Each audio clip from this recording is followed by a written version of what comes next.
Stove on பண்ணிக்கோங்க. கடாய் வச்சுக்கோங்க. கடாய் நல்லா காஞ்சி வரும் பொழுது இதில் நம்ம ஒரு 20லேருந்து 30 ml அளவுக்கு ஆயில் சேர்த்துக்கலாங்க. ஆயில் நல்லா காஞ்சி வரும் பொழுது 100 கிராம் அளவு இருக்கக்கூடிய ஷாலோட்ஸ் அப்படின்னு சொல்லக்கூடிய சின்ன வெங்காயத்தை நம்ம சேர்த்துக்கலாங்க. எண்ணெயில் நல்லா உங்களுக்கு வருந்து வரும் பொழுது நம்ம தக்காளி வந்து ஒரு தக்காளி அளவுக்கு நம்ம சேர்த்துக்கலாம். எல்லாத்தையும் வந்து எண்ணெயில் நல்லா வந்து சாட்டே பண்ணி விடுங்க. நல்லா வந்து பார்த்திங்கன்னா மிக்ஸ் பண்ணி விட்டீங்க அப்படின்னா எல்லாமே நல்லா உங்களுக்கு குக்காகி வரும். சின்ன வெங்காயம் எண்ணெயிலே வதங்கும் பொழுது ரொம்பவே டேஸ்டியாக இருக்குங்க இந்த சாம்பாருக்கு.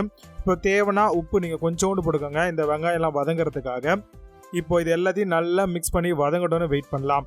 இந்த டைமில் நம்ம குக்குடோடைய டிஃபன் சாம்பார் பவுடர் இருக்குங்க. இதில் உப்பு புளி காரம் எல்லாமே இருக்குது. அதனால் எதுவுமே நம்ம தேவையான விஷயங்கள் எல்லாமே இருக்கிறதுனால அப்படியே நம்ம இதில் போட்டுட்டு அந்த எண்ணெயிலேயே நல்லா ஒரு மிக்ஸ் கொடுத்துடலாம். மசாலா எல்லாமே நல்லா மிக்ஸ் ஆகி வரட்டும். இப்போ பருப்பு நம்ம 100 கிராம் அளவுக்கு போட்டு நல்லா வேக வச்சுருக்கோம். அதை வந்து அப்படியே வந்து கடாயில் போட்டுக்கலாம். போட்டுட்டு நல்லா வந்து பார்த்திங்கன்னா மிக்ஸ் பண்ணலாம். இப்போ நம்ம 1.5 கப் அளவுக்கு தண்ணி ஊற்றிக்கிட்டால் போதுமானது. நம்ம அழுந்து தான் குக்கரில் ஊற்றிருந்தோம் அதை பருப்பை கழுவி ஊற்றுறதுக்காக. இப்போ ஊற்றிட்டோம். இன்னும் ஒரு 1/2 கப்பு மட்டும் இருக்குது. அதையுமே இப்போ நம்ம ஊற்றிடலாம். ஊற்றிட்டு அப்படின்னா எல்லாமே வேலை முடிஞ்சு போச்சுங்க. பருப்பு எல்லாமே போட்டாச்சு. நல்லா உங்களுக்கு வெந்து வரும். நல்லா வந்து பார்த்திங்கன்னா உங்களுக்கு சலபலன்னு கொதிக்கணும். சாம்பார் நல்லா கொதி இந்த மாதிரி வரும்பொழுது நம்ம தாளிப்பு கரண்டி வச்சு அதில் கொஞ்சமாக ஆயில் சேர்த்துக்கிட்டு கடுகு இருந்தால் கடுகு போட்டுக்கோங்க.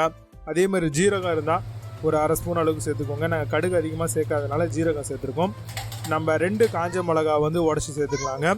அந்த எண்ணெயிலே சேர்த்துட்டு கருவேப்பிலை தாராளமாகவே போட்டுக்கோங்க. வாசனையாக இருக்கும் நம்மளுக்கு. அதையுமே போட்டு நல்லா பொரிஞ்சு வந்தோடனே ஒரு 1 மினிட் அந்த மாதிரி அளவுக்கு நீங்கள் வெயிட் பண்ணிக்கோங்க. வெயிட் பண்ணிவிட்டு அதை அப்படியே அந்த தாளிப்பை எடுத்து நம்ம டிஃபன் சாம்பார் இருக்கு இல்லையா அதை சிம் பண்ணிவிட்டு நம்ம அதில் ஊற்றிட வேண்டியதான். இப்போ நம்மளுக்கு சூப்பரான டிஃபன் சாம்பார் ரெடி ஆகிடுச்சு. இட்லி தோசை கூட வச்சு சாப்பிடுங்க. ஹோட்டலில் சரவணபவன் ஹோட்டலில் சாப்பிட்ற மாதிரியான அருமையான ஒரு டேஸ்ட்டு கண்டிப்பாக இருக்கும். திக்னஸும் ரொம்பவே நல்லா இருக்குது. கண்டிப்பாக ட்ரை பண்ணி பாருங்கள். செம்மையாக இருக்கும் இந்த சாம்பார். மசாலா பாக்கெட் வந்து நீங்கள் வெளியில் கூட வாங்கிக்கலாம்.